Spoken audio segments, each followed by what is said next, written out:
Nós estamos nos estúdios do Laboratório de Comunicação da Uniso, conversando com pesquisadores, colaboradores, pessoas que estão envolvidas com a criação da Carta de Sorocaba, que foi assinada hoje, dentro do evento MOB, que é um festival de inovação, criatividade e sustentabilidade, promovido aqui pela Uniso Tech. Eu estou recebendo agora a Rosângela Viegas Marasquim, que é pesquisadora, doutora em economia, voltada na área do desenvolvimento e é fundadora e conselheira do Instituto de Ciência e Tecnologia Quântica Fóton Mais.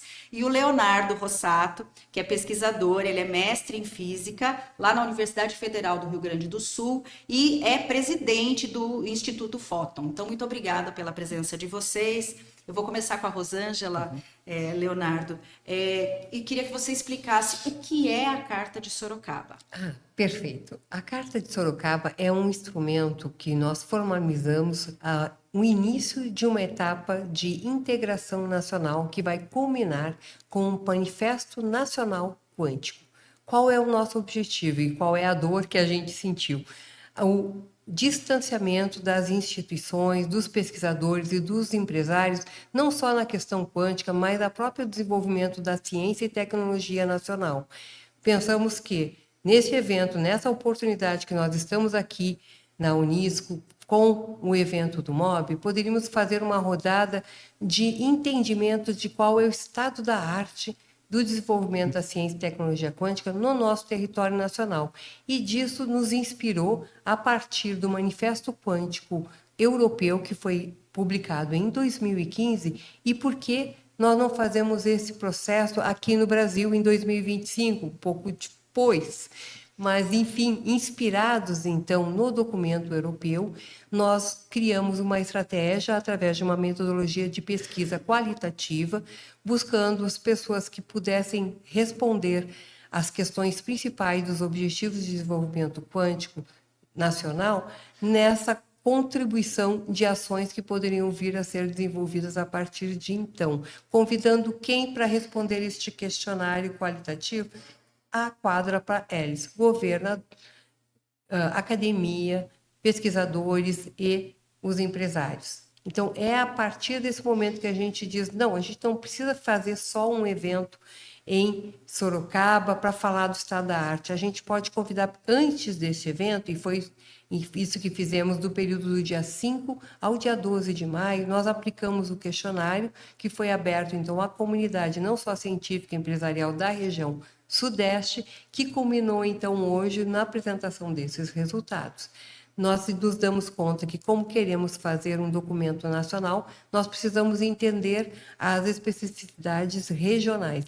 Então, este documento é o documento da regional, da macro-região Sudeste. Estamos agora, nos próximos meses, fazendo o mesmo movimento, que é a Carta da Amazônia, que vai representar, então, os anseios e preocupações no desenvolvimento da ciência e tecnologia quântica da região. Passaremos para o Nordeste. Faremos em Porto Alegre, a Carta de Porto Alegre será no dia 26 de junho de 2025. Setembro, desculpa.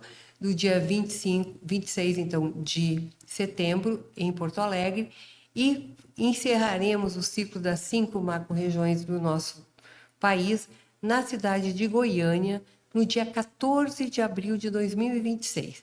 E essa data ela é muito importante, porque essa não só é o primeiro aniversário do nosso instituto, o Instituto de Ciência e Tecnologia Quântica tem data de abertura em 14 de abril, mas a coincidência que nós gostamos muito de salientar que é o Dia Mundial da Ciência e Tecnologia Quântica. Então, é nesse dia que, de uma forma muito importante, faremos o lançamento da carta, então, de Goiânia, e que culminará, então, a um encerramento desse conjunto dessas 5 cartas no Manifesto Nacional Quântico. Nós também temos outras estratégias que, a partir deste momento, em 2026, nós podemos validar esse documento com as grandes instituições que fazem parte do nosso país, como a Sociedade Brasileira de Física, de Engenharia e as demais sociedades que nos representam, de forma a poder que, em 2027, tenhamos o documento amplamente divulgado e validado pela sociedade. Mas esse trabalho, né, você está me dizendo aqui, no prazo de 1 ano, entre a fundação do Instituto e a assinatura da Carta de Goiânia, né, já é muita coisa acontecendo. Mas e antes disso?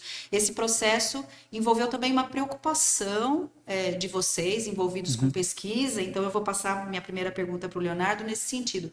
Como pesquisador, Leonardo, né, hoje envolvido com o Instituto, presidente do Instituto, mas eu queria que você falasse como pesquisador mesmo, né? Qual é a sensação de quem trabalha com pesquisa em física, num laboratório, motivado, incomodado, né, com questões tão importantes para a sociedade, para o desenvolvimento, para o futuro. Queria que você falasse um pouquinho nesse sentido. Quais são as angústias de um pesquisador que te fazem estar aqui hoje? Muito obrigado, Venise, por essa pergunta. Ela realmente é fundamental. E sim, ela é centrada no pesquisador.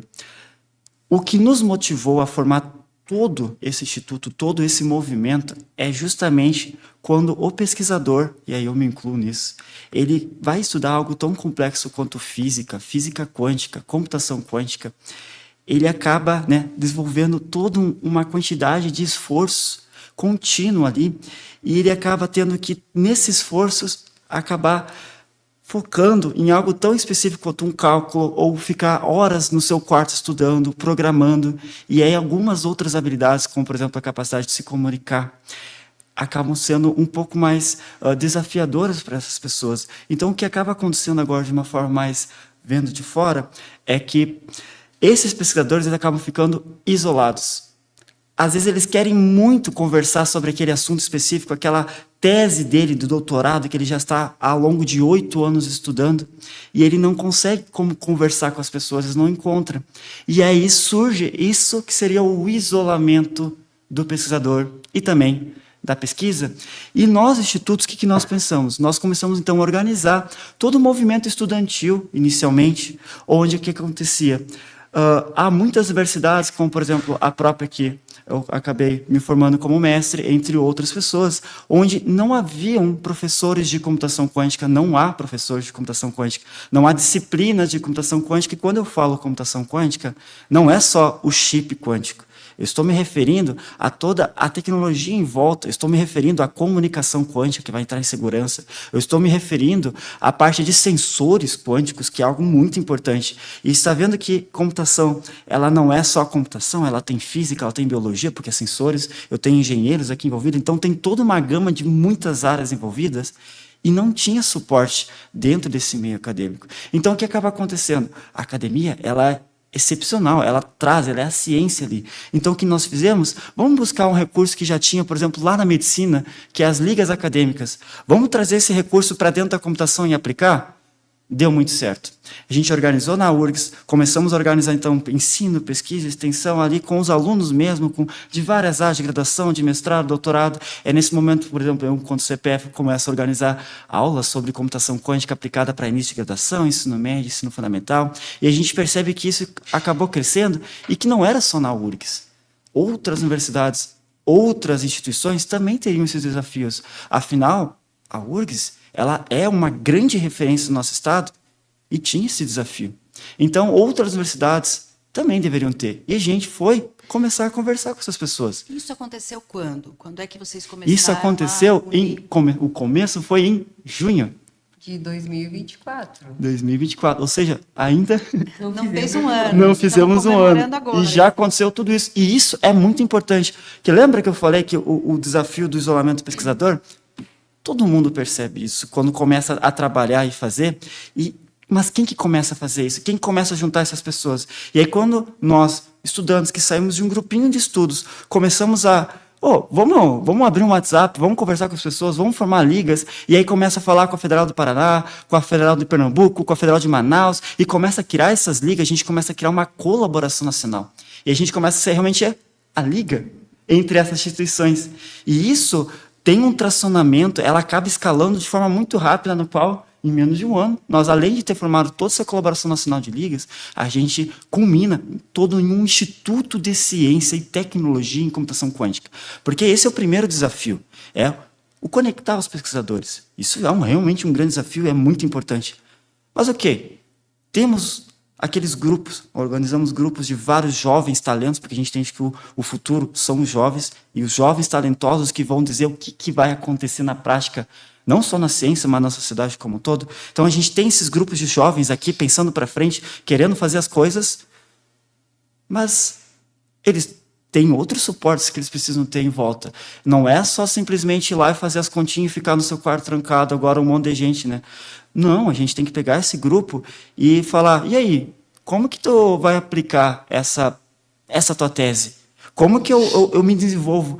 Como que você passa essa informação específica lá, técnica, para alguém que é do mercado, para alguém que é um futuro pessoa que pode lhe patrocinar, que pode fazer com que essa tua tese ela não fique ali isolada, mas ela possa ser conhecida, que ela possa passar para a sociedade, e não só passar para a sociedade, mas ela virar algo que seja tangente, ou seja, que ela possa chegar no nosso dia a dia como um MVP, como um produto, como alguma coisa que vai ser aplicada, e não somente no meu quadro em fórmulas, mas não que a fórmula não seja realmente algo importante que impacte o nosso dia a dia, mas talvez ela não seja tão vista.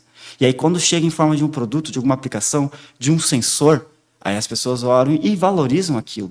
Então, esse processo de como eu pego um pesquisador muito talentoso, nerd, né, e transformo ele numa pessoa capaz de se comunicar, de aplicar essa tecnologia e talvez ser a base, não só de exemplo para outras pessoas no futuro, mas o cara que faz a empresa, que cria uma empresa e que forma toda essa segmentação esse contato da ciência como algo aplicado, essa pessoa é o que nós, como instituto, queremos fazer.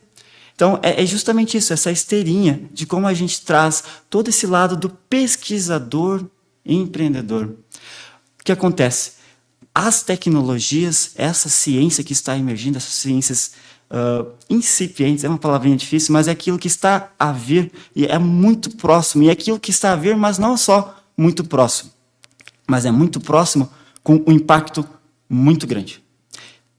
Essa incipiência dessa tecnologia, ela tem um impacto muito grande, e nós já percebemos, não só com a inteligência artificial ou com outras coisas que estão acontecendo de tecnologia, os robôs, a automação e tudo que vem acontecendo, ela não são só cada uma em particular com muito impacto, mas quando eu conecto todas elas, o impacto é maior ainda. E quem conecta elas é a computação quântica. É esse novo salto de processamento desses dados que vai acabar fazendo com que a gente possa reunir todas as outras tecnologias que hoje já são incipientes também e tenha uma aplicação muito forte nas nossas vidas. E aí, quando eu falo disso, as empresas que estão hoje, elas vão ter um impacto muito grande. Não só as empresas, as universidades, as instituições. Então, esse limiar entre separar, o cientista fica lá no seu quarto isolado, dentro do laboratório, e o cara que faz a empresa, que está tentando colocar um produto, ele fica tão separado, não é mais realmente algo que funcione tanto,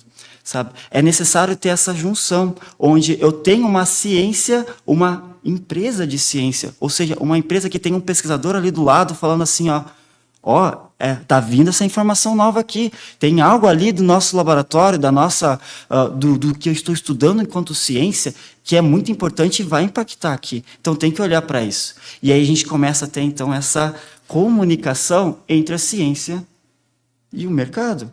E isso é algo fundamental. É isso que fez, por exemplo, com que a Coreia do Sul, em questão de poucas décadas, nem menos de 2 décadas, saísse de um país, certamente com alguma qualidade, mas hoje a 5ª que mais investe em computação quântica e é um grande destaque internacional.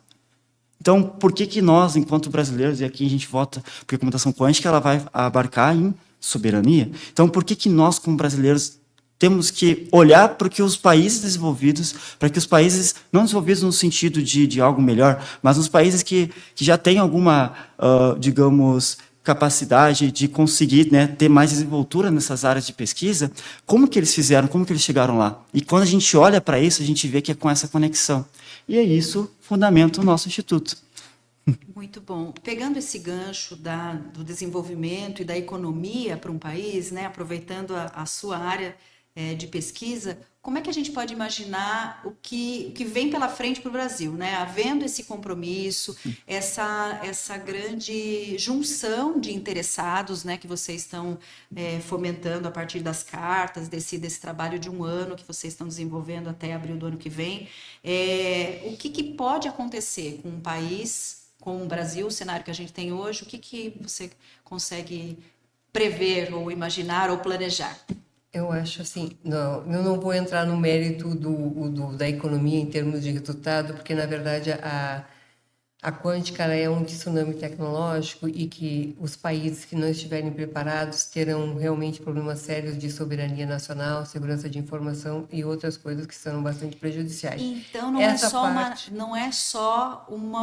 um desejo, é uma necessidade. é uma necessidade, porque isso em termos de desenvolvimento, considerando Estados Unidos, China, Alemanha, eles são muito mais avançados no desenvolvimento dos computadores quânticos e, consequentemente, das criptografias e todos os sistemas de segurança. Da mesma forma que a gente precisa se defender desses ataques, como eles vão acontecer no decorrer da jornada em que as tecnologias se concretizam, porque hoje existe, a exemplo da corrida armamentar, nuclear principalmente, uma corrida mundial de quem consegue viabilizar mais rapidamente, por isso os investimentos são tão grandes na área de desenvolvimento de ciência e tecnologias quânticas.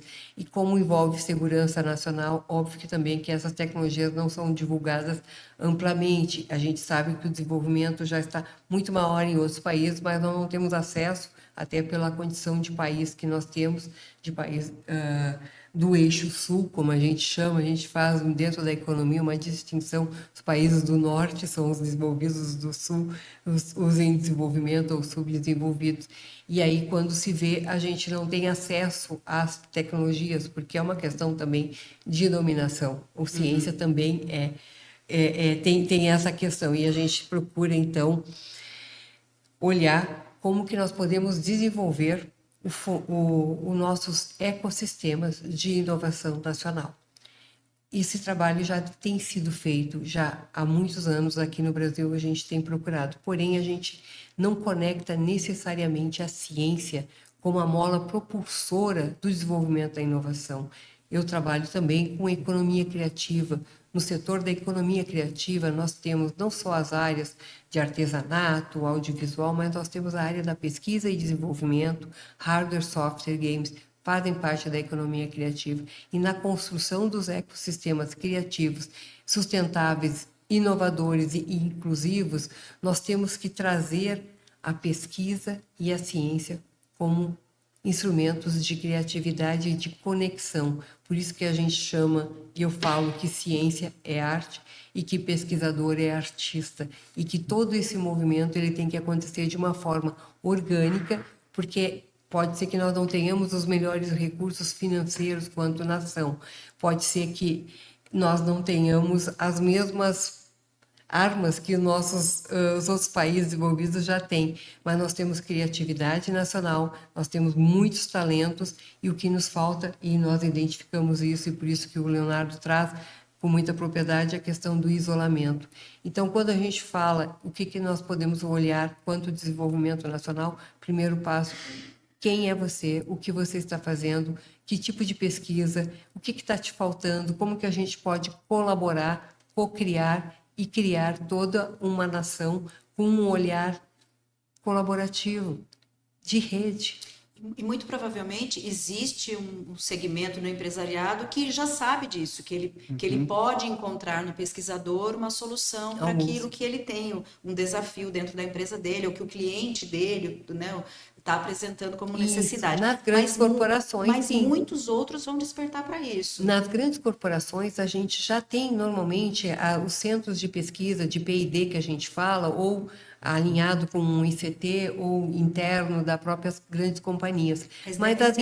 Mas isso nas pequenas, médias, principalmente, a área de P&D é inexistente praticamente. E aqui começam os grandes problemas, porque considerando a área empresarial, a dificuldade dela em entender os seus problemas e como que a ciência pode resolver. Existe um canal de comunicação e a área da comunicação é uma coisa muito importante, porque a linguagem de mercado é completamente diferente da linguagem do pesquisador. Então, precisa haver um tradutor nesse processo que ajude a essa integração.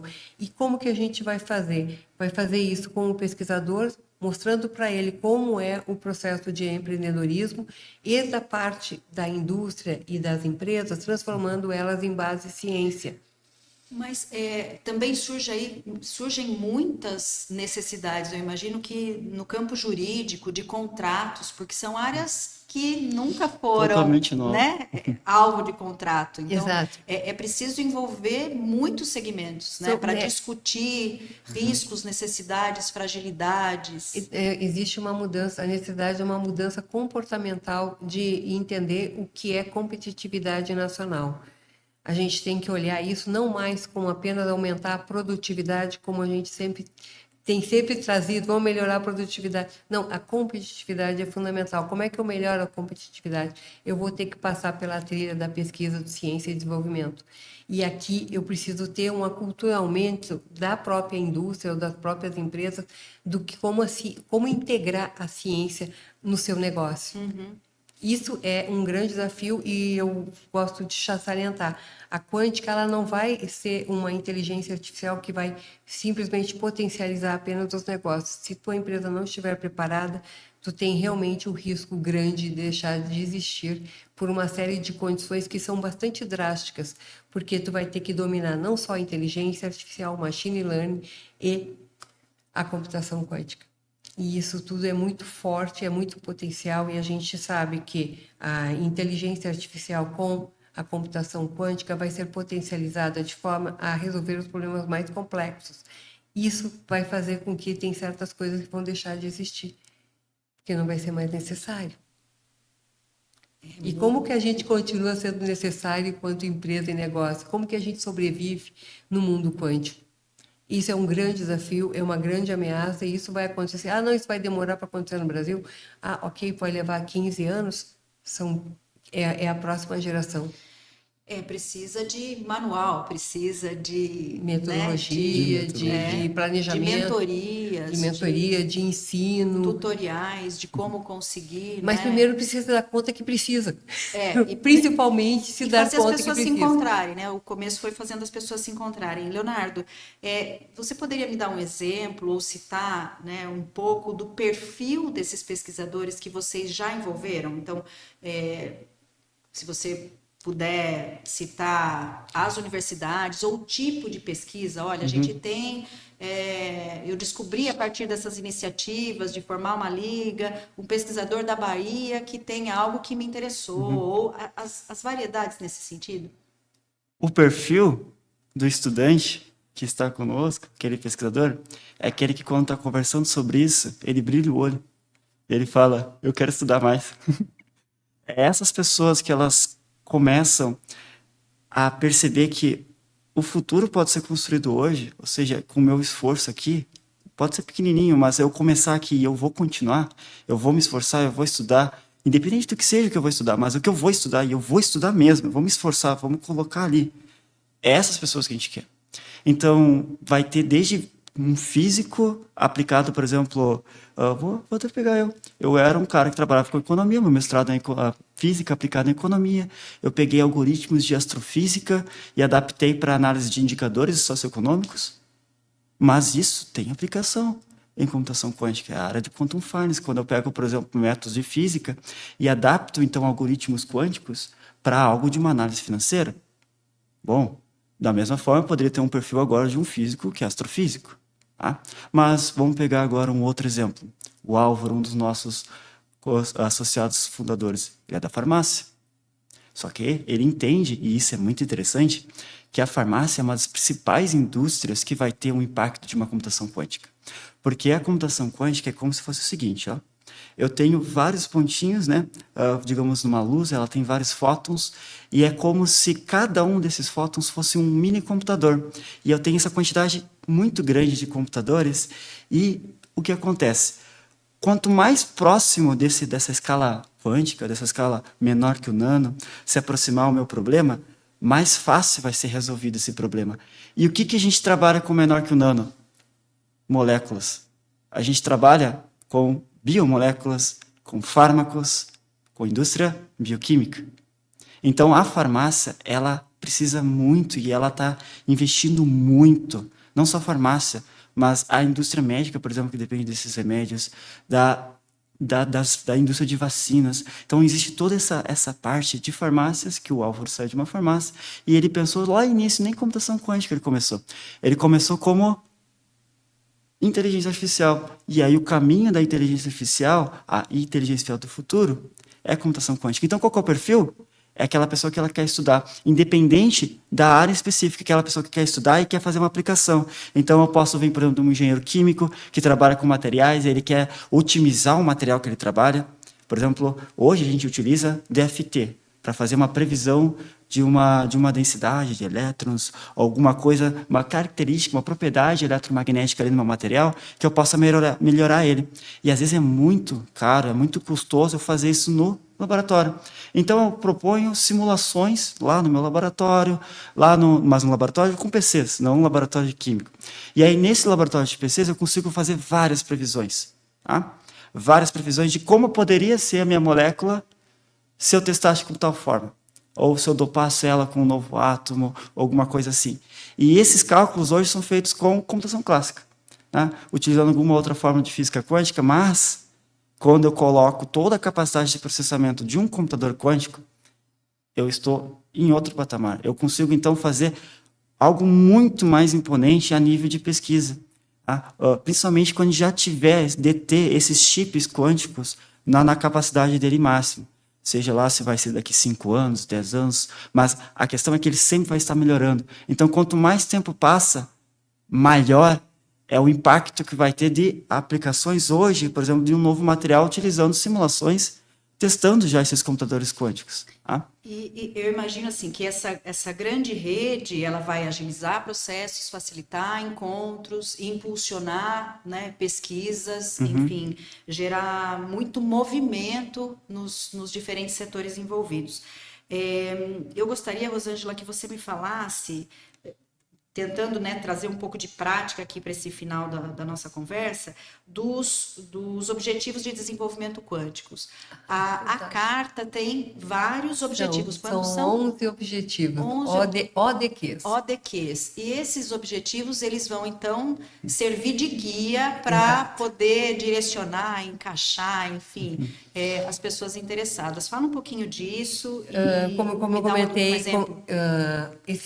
os ODQs foram criados inspirados no Manifesto Quântico Europeu e de um outro manifesto que foi desenvolvido pela ciência, Manifesto da Ciência Tropical, em 2011 no Brasil. Nós utilizamos os pilares principais desses dois relatórios para criar os objetivos de desenvolvimento quântico, claro que plagiando as ODS, que são os Objetivos de Desenvolvimento Sustentáveis, que já estão também incorporados nas nossas atividades, no nosso dia a dia.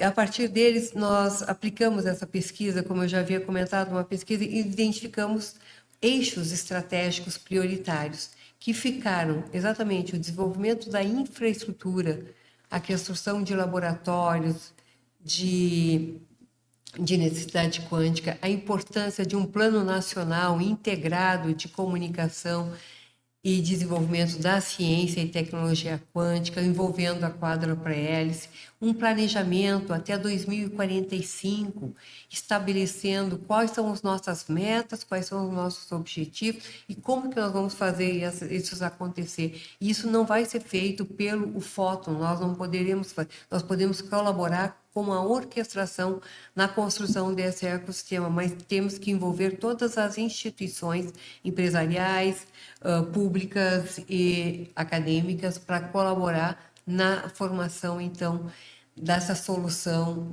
de 2045.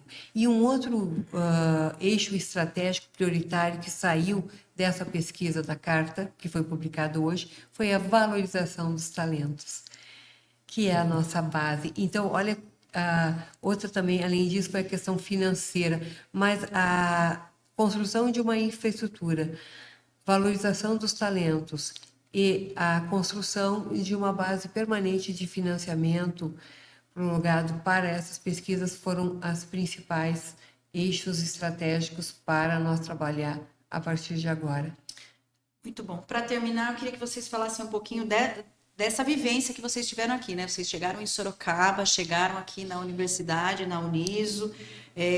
Como é que foi essa relação com a Uniso? O que vocês estão levando daqui dessa nossa primeira visita?